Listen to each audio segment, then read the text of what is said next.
Hello दोस्तों। तो दोस्तों, आज जो मैं आपको कहानी सुनाने जा रहा हूँ वो कहानी काफ़ी ज़्यादा डरा देने वाली कहानी है। दोस्तों, ये कहानी एक मयंक नाम के लड़के की है। दोस्तों, मयंक एक मल्टीनेशनल कंपनी में ब्रांच मैनेजर की जॉब करता था। एक दिन मयंक को ऑफिस से घर जाने के लिए लेट हो गया। सर्दी का मौसम होने के कारण रात भी जल्दी हो गई थी। ठंड भी बहुत शुरू हो चुकी थी।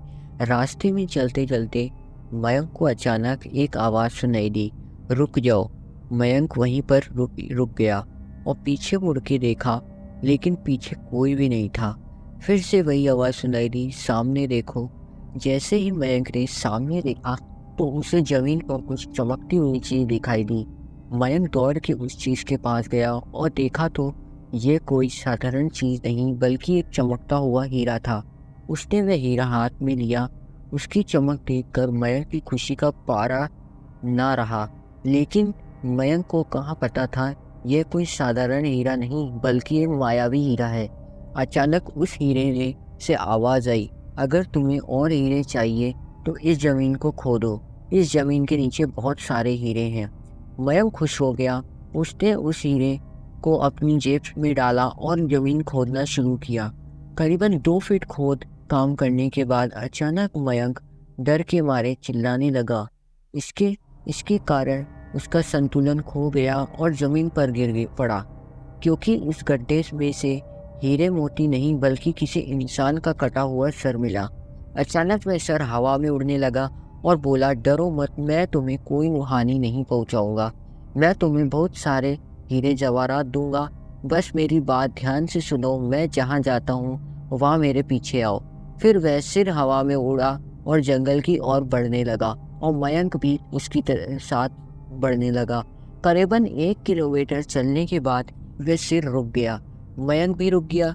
फिर उस सिर ने मयंक से कहा, इस जमीन के भीतर बहुत सारे हीरे मोती जवाहरात छुपे हुए हैं। इस जमीन पे खोद काम शुरू करो।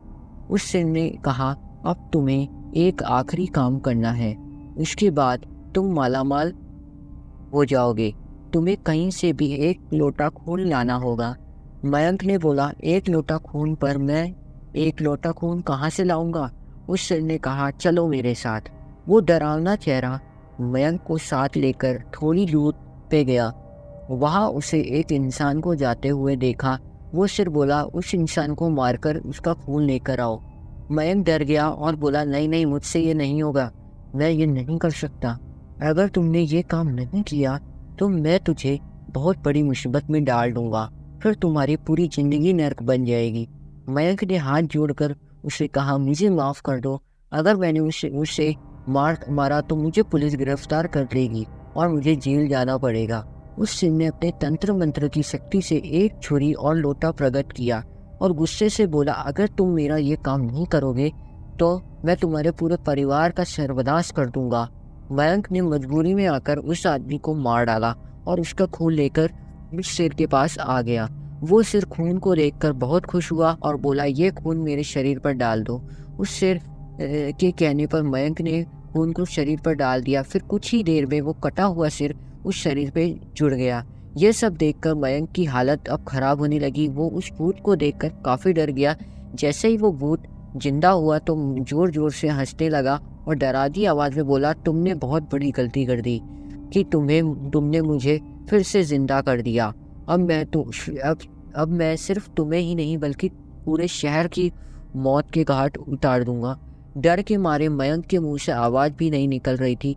वो अपने जान बचाने के लिए वहाँ से दौड़ा, लेकिन उस भूत ने छलांग लगाकर मयंक को ज़मीन पे गिरा दिया और बोला, मुझे बहुत भूख लगी है, अब मैं तुम्हारा मांस खाऊंगा। जैसे ही उस भूत ने मांस खाने के लिए आगे बढ़ा तो तुरंत ही उसका सिर धड़ से अलग हो गया। मयंक समझ नहीं पाया कि आखिर ये चमत्कार हुआ कैसे।